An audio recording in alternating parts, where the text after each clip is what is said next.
Papaano nga ba pinaghahandaan ang pagbabalik sa Pilipinas? Ano ang pinangangambahan o kinatatakutan ng marami nating mga OFW bakit hindi makauwi sa bansa?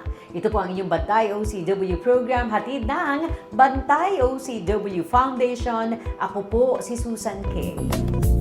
Bantay OCW. Bantay OCW. Yeah. Yeah.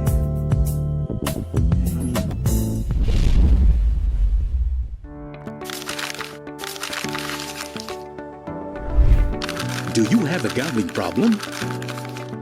To know more about PAGCOR's responsible gaming program, including its player exclusion program, visit www.pagcor.ph/regulatory/responsible.ph. A message of concern from the Philippine Amusement and Gaming Corporation.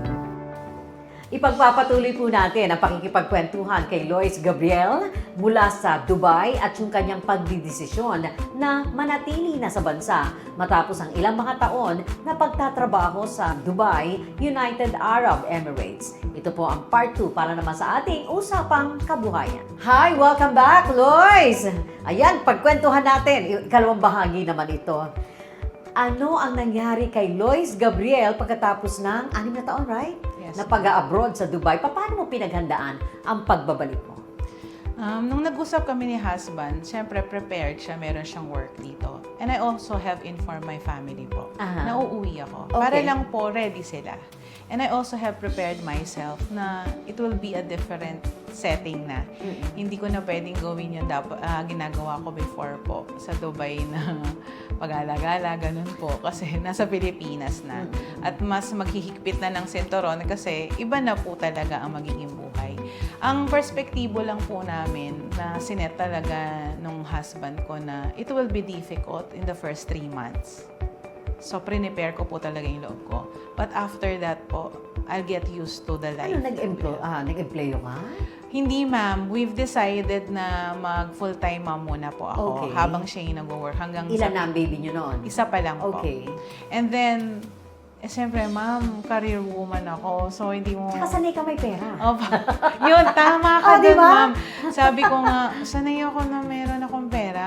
Oo. So, although, in fairness naman kay husband, lahat ng sweldo niya sa akin, pero ma'am, hindi mo magagastos yung hindi mo pinaghirapan, di ba? That's a respect to your husband. Lakas naman ang konsensya nito. Opo, ma'am, promise, malakas talaga. So, ganito po yung nangyari, ma'am, noon. May mga anong tawag doon? Meron po akong mga sideline.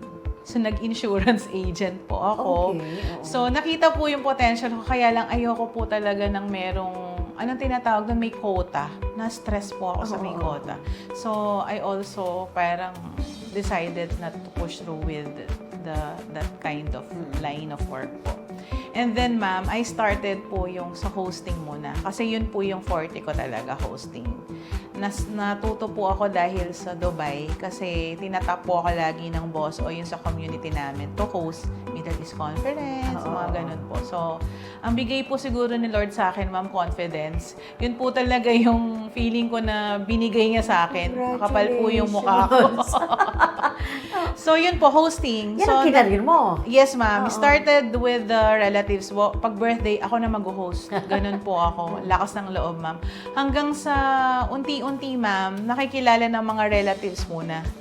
So, pag may mga birthday, sabi nga, Lois, ikaw mag-host. Pero wala pong bayad yan, ma'am. Pro bono yun. Really? Yeah, you really have to start that way po talaga.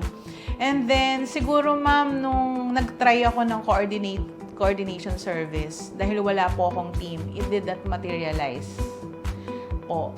So, nahirapan po ako. So, the year 2000, kasi ma'am, parang for about a decade po, full-time ako na housewife. Pero Lois, sa mga panahon na sumusubok ka at nagtatry ka ng iba't ibang karir na pwede mong gawin, may fixed income ang pamilya. Siyempre, nandiyan si husband. Opo. Oo. Kaya po siguro hindi po ako masyadong na-pressure. Oo. Kasi nabubuhay po kami dahil may fixed income si husband. Pero ma'am, ang tagal din bago siya nag-pick up, ma'am. As in, talagang lumuluha na po yata ako ng bato nun. So sabi ko, Itong ginagawa mo? Opo, Naka isang sabi ko, taon? Ma'am, hindi. Mahigit? dekada din. Oh! As in, 1 year din po, ay 10 years, more than, na bago siya nag-pick up na meron na talaga nagpapabook, ma'am. Oo. It only came, ma'am, siguro mga 2007, nung mag-start po akong mag-aral ng makeup artistry. Okay. Kasi sabi ko, kakalimutan ko na yung coordination service kasi parang wala naman gustong maniwala na kaya kong mag-coordinate, ma'am. So sabi po ng the late sister-in-law ko tsaka si husband, pag-aralin ka namin.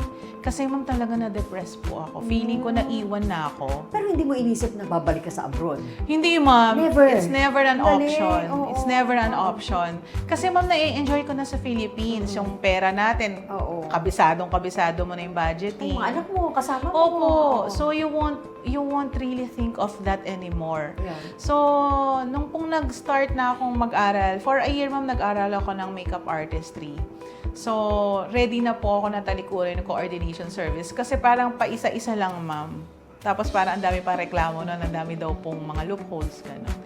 And then, twist of fate po, ma'am, kung nung nag-graduate na ako ng makeup artistry sa SOFA, bigla naman, ma'am, may nagpa-coordinate sa akin. And then, the rest is history, ma'am. Start Dire-diretso mo? na siya. And that was 2008. Oh, wow. Ay, sorry, ma'am. 2018. Parang may time lapse ako So, eh. naging events 2018, coordinator ma'am. ka na. Yes. At the same time, Host, marunong ka na makeup mag-make- artist. Oh, wow. Kaya lang naman po ako na makeup because sabi ko, kapag may problema sa mga suppliers, I can do Oo. the bridal makeup Oo. po.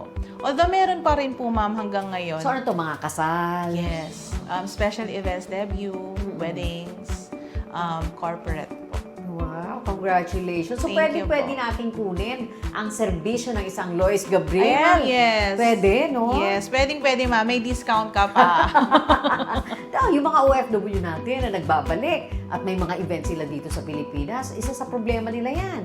Yan lang pagpapakasal, hindi ba sakit ng ulo sa pag-aayos? Ma'am, napakaswerte ko rin po kasi almost half of my clients are overseas. Oh, really? Siguro po nakita po nila yung mga ibang kliyente ko kasi na hindi nahirapan, specifically po sa communication. And then I made myself clear na legitimate po ako, may DTI ako. And yung constant communication po, wala pong no-sin sa akin. Lagi po akong sumasagot sa mga inquiries po nila. Kasi mas madalas po silang ma-scam yung mga overseas base po. Saan ka makikita? I have a FB page po, Lois Gabriel Events. And then I have a working number na that they can check po. So, mostly po sa FB po talaga yung social media platform ng Lois Gabriel Events po. O di, imbitahan mo yung mga kababayan natin. Go ahead. Hi, Dubai friends! Dubai yung friends talaga. Mga Dubai friends and the neighboring countries. So, Lois Gabriel Events, ready to serve you. Corporate man yan, birthday man yan, wedding especially yun ang forte namin, ma'am, sa wedding. So, inquire na po kayo, Lois Gabriel Events, 1 click away lang kami. And your message na huwag katakutang magbalik sa Pilipinas. Oo, sa mga kababayan ko, lagi kasi tinatanong yan sa akin ng mga kaibigan ko nandun, how did you do it? Unang-una, syempre, tiwala lang talaga sa Panginoon, ma'am. No? I don't want to sound so preachy. Pero doon pa rin talaga yung anchor ng faith natin. Pangalawa, bakit ka matatakot sa lupang sinilangan mo? Yun po rin yung naisip ko. And number 3, meron pong gem sa Philippines. You just really have to find it. And you just really have to trust the process po na meron talagang nakalaan para sa'yo. At sa mga kapwa mo kababaihan, Okay, to my fellow beautiful women out Uh-huh. there, so it's never too late to start a career. I go back around mga 38 na po ako when I started doing this again. So it's never really late for you to have a career at your own pace. Kasi ako po, I only accept minimal number para po meron pa akong oras sa mga anak ko at sa pamilya ko. And you just have to search for what you think that you love at yung ma-enjoy mo talaga as if you're not working at all.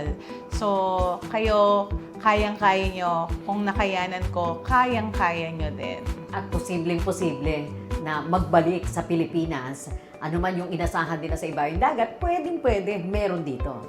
Yes, ma'am. Pwedeng-pwede talaga. Wala pong imposible, lalo na nandito ka sa Philippines. Ang dami-dami pong oportunidad dito. Kailangan mo lang talagang tingnan kung ano ang para sa'yo. Thank you very much, Lois. O ayan, ano pang hinihintay ninyo? Talagang inspirasyon natin si Lois Gabriel para sa ating mga OFW, para sa ating mga kababaihan at posibleng-posible ang buhay sa pagbabalik sa bansa. Ano man ang nangyari sa inyong pag-abroad, nagtagumpay, o di man nagtagumpay, pwede pong magtagumpay kayo saan man kayo naroroon. Lalo pa kasama ang pamilya at sabi nga ni Lois, sa iyong sariling bayan, anong katatakutan mo? Ito po ang inyong usapang kabuhayan hatid ng Bantay OCW Foundation. Ako po si Susan Kay.